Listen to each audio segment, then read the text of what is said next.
အားလုံးပဲမင်္ဂလာပါရှင်ဒီဖရားဆိုရင်ဖြင့်ပန်းတပွင့်တောင်မှာရှိတဲ့ဖရားတွေကတဆူပဲဖြစ်ပါတယ်ရှင်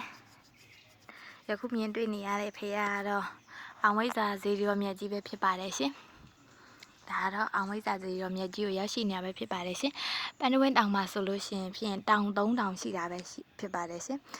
ပန်းတပွင့်တောင်ရဲ့ရက်ခတောင်ရဲ့ဒီကတော့ဝိဇ္ဇာတောင်ပေါ့ဒီဝိဇ္ဇာတောင်မှာဆိုရင်ဖြင့်အောင်ဝိဇ္ဇာဇေဒီရောမြတ်ကြီးနဲ့နဂယုံဖျားကိုတည်ထားတာပဲဖြစ်ပါတယ်ရှင်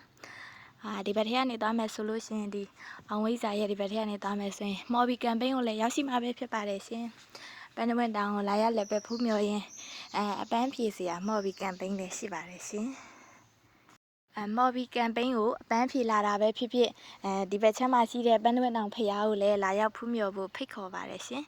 ဒါကတော့မော်ဘီကမ်ပိန်းဘက်ကိုရောက်ရှိမဲ့ရာဘာချန်ဘက်ကနေ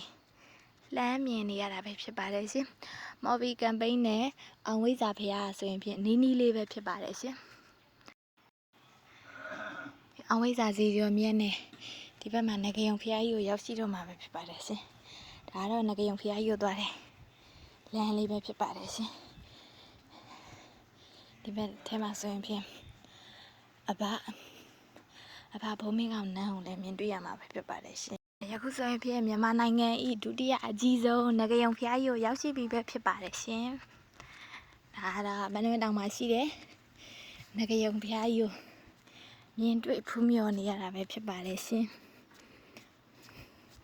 ပန်းတပွင့်တောင်တို့လည်းဖျားဘူးလာရောက်ကြဖို့ဖိတ်ခေါ်အပ်ပါတယ်ရှင်ပန်းတပွင့်တောင်မှာဆိုရင်ဖြင့်တောင်3တောင်ရှိတာပဲဖြစ်ပါတယ်ရှင်ပန်းတပွင့်တောင်ရဲ့ရက်ခတောင်ရဲ့ဝိဇ္ဇာတောင်ရဲ့ဆိုပြီး3တောင်ရှိပါတယ်ရှင်ပန်းတပွင့်တောင်မှာဆိုရင်ပန်းတပွင့်တောင်ဆက်တမီငိမ့်စေဒီတော့ရက်ခတောင်မှာဆိုရင်ရက်ခတောင်ဖျားအောင်ဝိဇ္ဇာအကျိုးလို့အောင်ဝိဇ္ဇာစေဒီတော့မှာဆိုရင်ဝိဇ္ဇာတောင်မှာဆိုရင်အောင်ဝိဇ္ဇာစေဒီတော့နဲ့နဂယုံဖျားတို့လာရောက်လဲပတ်ဖူးမြော်နိုင်ပါတယ်ရှင်